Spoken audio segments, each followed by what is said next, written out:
Hey girl, welcome to the Feminine Founder Podcast, where we are all about learning and growing professionally so that we can build a life that we are proud of and really love.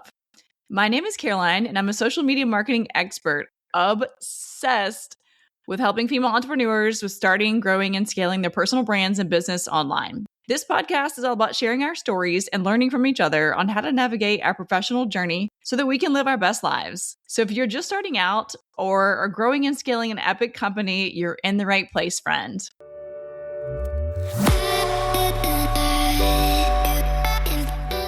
All right. In today's episode, I am taking it back to the very beginning of not only this podcast, but my personal branding journey, specifically on LinkedIn. And so we're taking it back to 2023 when I started this whole journey.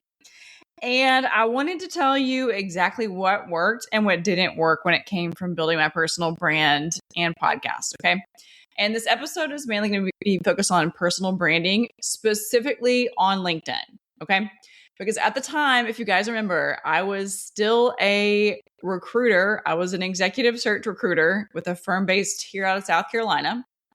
And I had been doing recruiting pretty consistently over the past 15 years.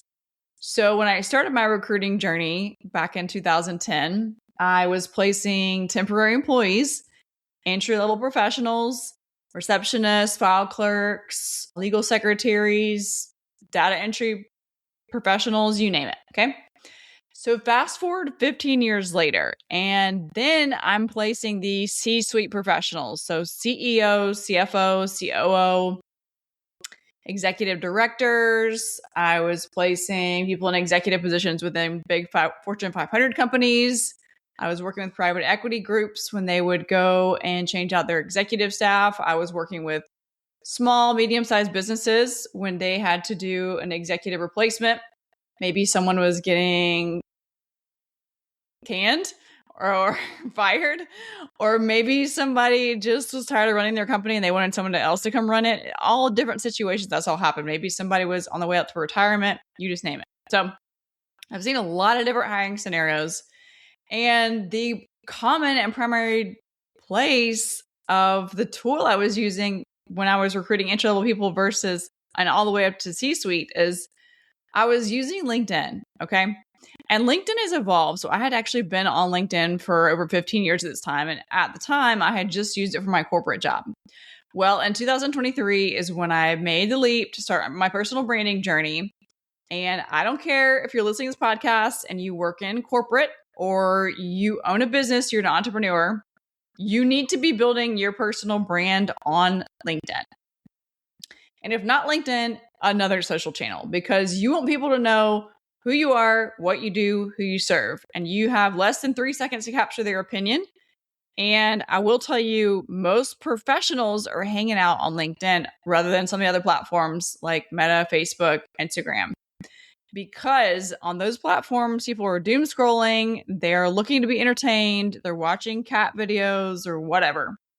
On LinkedIn, you have a huge opportunity to become a thought leader in whatever your industry is or your expertise. So in 2023, when I was still at my corporate job, I decided to start my personal branding journey. And holy moly, what happened, I never, ever, ever could have imagined. And I had no clue what I was doing, like no freaking clue. But I just started, and I started my personal branding journey on there and this podcast at the exact same time. So you don't have to start both at the same time. You can start one or the other, but they just fueled off each other and created a huge personal branding rocket ship explosion in all the best ways that I could have never imagined. So I'm here to encourage you to start that. And starting is the scariest part. It was the scariest part for me too, because everything was so visible. My coworkers are watching me. My boss, the CEO of the company, was watching me. My clients are watching me. My former colleagues, my former clients, like my family members, people from church, college, whatever, fill in the blank. And here is my number one piece of advice I'm going to give you that helped me is if you have somebody in your network or that you're connected to that you're like, I don't really want them to see what I'm doing over here, go in and unconnect from them. So go to your connections, click on the far right and click unconnect.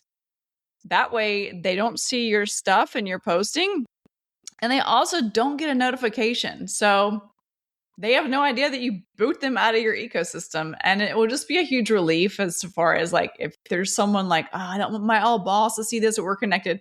Just go and connect from him or her. Who cares? All right, moving on. So what worked? So I decided at that time, I had the capacity to post on LinkedIn 5 days a week, Monday through Friday.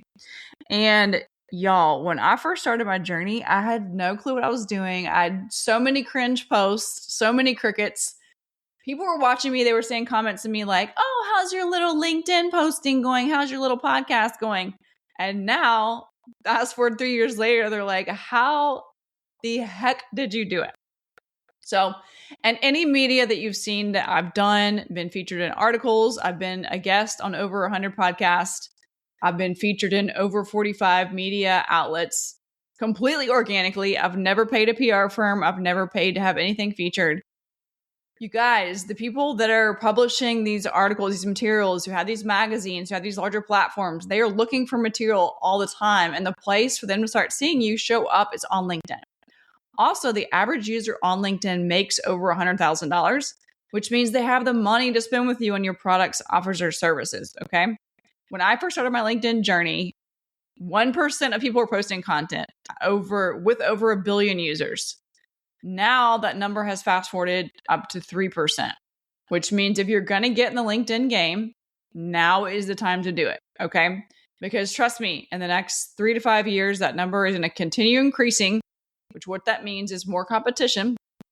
And the really cool thing about LinkedIn is that you can really grow and scale organically without paying for ads. Like no ad spend, you don't have to boost any posts. You literally just have to start showing up. LinkedIn is what Instagram and Facebook used to be 15, 20 years ago. And you don't have to sit there and dance on the internet or do B-roll or have all these fancy hooks to catch people's attention. And don't get me wrong, if you don't have a lot of engagement in the beginning, don't beat yourself up. I did not either. Just keep going. And the stuff that you do start getting attention or comments or engagement to, start really focusing in on those posts and keep making them better and better. So one hack I like to do is every Wednesday, I like to do a poll.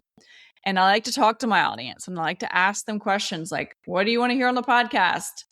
What is your favorite we're in spring right now. What is your favorite season of the year? We're in full blown flowers, the greenery are blooming here in South Carolina, pollen central, but I love the springtime. So it's okay for you to talk about some non-professional related stuff on LinkedIn too.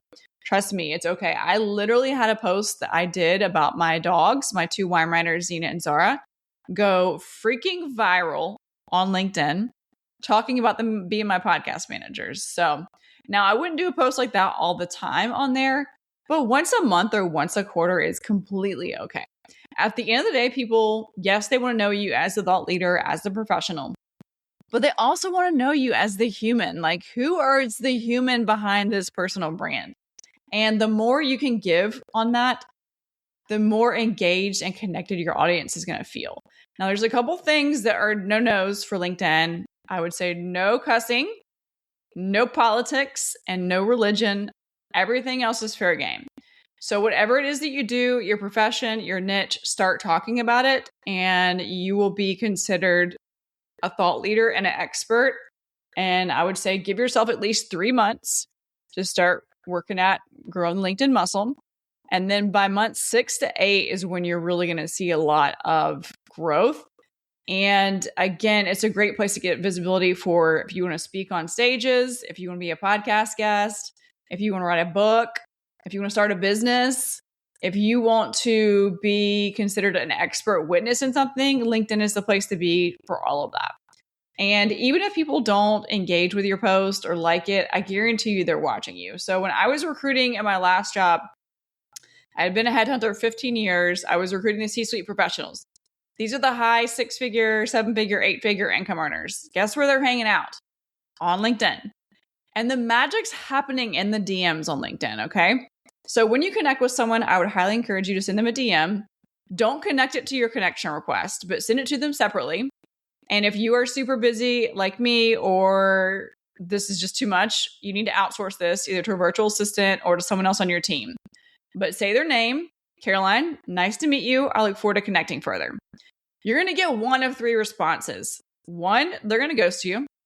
2, they're going to do the AI likewise response. Or 3, they're going to turn around and go creep on your profile and do due diligence on you. And if they like what they see or they need your products or services, they're going to creep back in your DMs and ask you for the meeting. So it's a great entry-level way to get warm connections, to get coffee connections, to get meetings. Even if those meetings are 15 minutes, that's completely okay. But the magic is happening in the DMs. So you want to start utilizing those to continue connecting with your audience and your connections further, because that's just going to lead to more sales, more opportunities, more jobs, more speaking engagement, more podcasts, you name it. So if any of this has piqued your interest and you're like, really interested in getting started, but don't know where to start, I have created a digital course for you called Leveraging LinkedIn, and it goes through the exact process of what I use. I have in there post examples. I have in there the exact formula, 5 days a week, what to post on what days. And I have also material in the course that you can literally just copy and paste and change to your niche. And I promise you it'll do well. And keep in mind, the goal on LinkedIn is not to get virality, not to be viral, because viral just brings in a bunch of people from the ecosystem that are not your ideal customers or buyers or employers. But it'll bring in people who actually need what you have. And so I would highly encourage you to get started doing this. Leveraging LinkedIn, I'm going to put the link in the show notes. If you want 20% off, use the word podcast, PODCAST. That'll be good for the next 30 days. And I just can't wait to teach you all the things. So thanks for being here. Thanks for listening. I appreciate you more than you know.